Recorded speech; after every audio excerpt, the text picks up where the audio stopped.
আপনি অনেক ভিডিওতে দেখেছেন বা শুনেছেন পুরী জগন্নাথ মন্দিরের অলৌকিক সব ঘটনা। তাই আমি আজ ওই সব অলৌকিক ঘটনা আপনাদের বলবো না। আজ আমি বলবো কেন জগন্নাথ দেবের মূর্তি অসম্পূর্ণ অবস্থায় পুজো করা হয়। আর এটাও জানবেন যে ভগবান শ্রীকৃষ্ণের হৃদয় কি সত্যিই জগন্নাথ দেবের মূর্তির ভেতরে এখনো জীবন্ত আছে। তাই ভিডিওটি মিস না করতে শেষ অবধি অবশ্যই দেখবেন। চলুন শুরু থেকেই শুরু করা যাক। আপনারা তো অনেকেই জানেন যে ভগবান শ্রীকৃষ্ণের মৃত্যু কিভাবে হয়েছিল। চলুন তাও একবার শুরু থেকেই বলি। হাজারো বছর আগে জারা নামক এক শিকারী শিকার করতে গিয়ে ভুল করে কৃষ্ণের পায়ের উপর তীর চালিয়ে দেয়, যে কারণে শ্রীকৃষ্ণের মৃত্যু হয়েছিল। তারপর সে শ্রীকৃষ্ণের দেহ অন্তিম সৎকার করে। আর কয়েক ঘন্টার পর যখন চিতা শান্ত হলো তখন সে দেখতে পায় এক মেটালের মতন জিনিস তখনও পড়েনি। আর শিকারী এটা বুঝতেই পারছিল না যে জিনিসটা কি। তখন সে জিনিসটাকে নিয়ে কি করবে ভেবে না পেয়ে একটি কাঠের ওপর ওই মেটালের মতন জিনিসটাকে রেখে নদীতে ভাসিয়ে দেয়। গুপ্ত সাম্রাজ্যের সময় অবন্তীর রাজা ইন্দ্রদূন, যে কিনা ভগবান বিষ্ণুর বড় ভক্ত ছিলেন, তারই একদিন স্বপ্নতে এসে ভগবান বিষ্ণু বলেছিলেন, পরের দিন সকালে নদীতে ডুব দিয়ে প্রথম যে কাঠটাকে দেখতে পাবে তার মধ্যে তুমি আমাকে পাবে। তো পরের দিন সকালেই রাজা ইন্দ্রদূন নদীতে ডুব দিতে চলে গেলেন। ডুব দিয়ে উঠে রাজা কিছুটা দূরে একটি কাঠকে দেখতে পেল। আর দেরি না করে রাজা ওই কাঠটিকে নিয়ে রাজমহলে চলে আসেন। তারপরে শুরু হলো এই কাঠটিকে মূর্তিতে পরিণত করতে। সেই রাজ্যের মূর্তিশিল্পী থেকে শুরু করে বিভিন্ন রাজ্য থেকে নামি দামি মূর্তিশিল্পীকে ডাকা হলো, কিন্তু কেউই ওই কাঠটিকে মূর্তিতে পরিণত করতে পারলো না। যে কেউ ওই কাঠটির ওপর ছেনি হাতুড়ি চালাতে যাচ্ছে তখনই হয়তো ছেনি হাতুড়ি ভেঙে যাচ্ছে, নয়তো কাঠটিতে কোনো কিছুই হচ্ছে না। এইভাবেই কয়েক দিন কেটে গেল।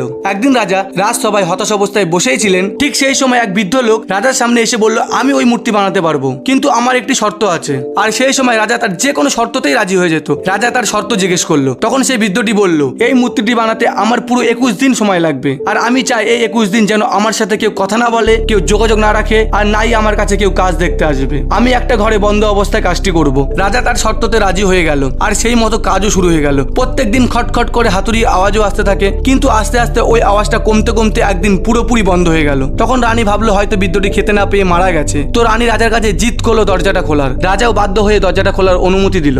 দরজাটা খুলতেই সবাই অবাক হয়ে যায় যে ওখানে ওই বৃদ্ধ মানুষটাই নেই, শুধু আছে 3টি অসম্পূর্ণ মূর্তি, ভগবান জগন্নাথ, তার বোন সুভদ্রা আর বলরাম। আর ওই জগন্নাথ মূর্তির মধ্যেই ওই মেটালের মতন জিনিসটাও রাখা হয়েছিল। সেটা আর কিচ্ছু নয়, স্বয়ং ভগবান শ্রীকৃষ্ণের হৃদয়। আর এটাও জানা যায় যে ওই বৃদ্ধ মানুষটাই আসলে ভগবান বিশ্বকর্মা ছিলেন। ব্রহ্মার অনুমতিতে স্থাপিত করলো পুরীতে। তারপর থেকে জগন্নাথ দেবের অসম্পূর্ণ মূর্তি পুজো হয়ে আসছে। আর প্রত্যেক 12 বছর পর পর জগন্নাথ দেবের নতুন মূর্তি স্থাপিত করা হয়। আর ওই নতুন মূর্তির মধ্যেও ভগবানের হৃদয়টাকে শিফট করা হয়। কিন্তু এই হৃদয়টা বদলানোর প্রসেসটাও এরই মতো ইন্টারেস্টিং। প্রত্যেক 12 বছরে একটা দিন এমন হয় যেখানে কাউকে মন্দিরে এন্ট্রি করানো হয় না। মন্দির ও পুরোপুরি শহরের ইলেকট্রিক বন্ধ করে দেওয়া হয়। আর মন্দিরের মেন পণ্ডিতকে চোখে কালো কাপড় দিয়ে বাঁধা ও হাতে মোটা মোটা বড় গ্লাভস পরানো হয়। আর 100% অন্ধকারে এই হৃদয়টাকে পুরনো মূর্তি থেকে বের করে নতুন মূর্তিতে স্থাপিত করা হয়। আর এই হৃদয় বা মেটালটাকেই ব্রহ্ম পদার্থ বলে। আর এই ব্রহ্ম পদার্থকে হাতে ধরলে এমন মনে হয় যে এক জীবন্ত খরগোশকে ধরে আছে। আর এই ব্রহ্ম পদার্থকেই যদি কেউ খালি চোখে দেখে ফেলে তাহলে ওই সময় তার মৃত্যু নিশ্চিত। তাই তো চোখ বেঁধে আর হাতে গ্লাভস না পরে কারোর এই হৃদয় পরিবর্তন করার অনুমতি নেই। তো এটা দেখে একটা জিনিস তো নিশ্চিত যে ভগবান শ্রীকৃষ্ণের হৃদয় এখনো জীবন্ত আছে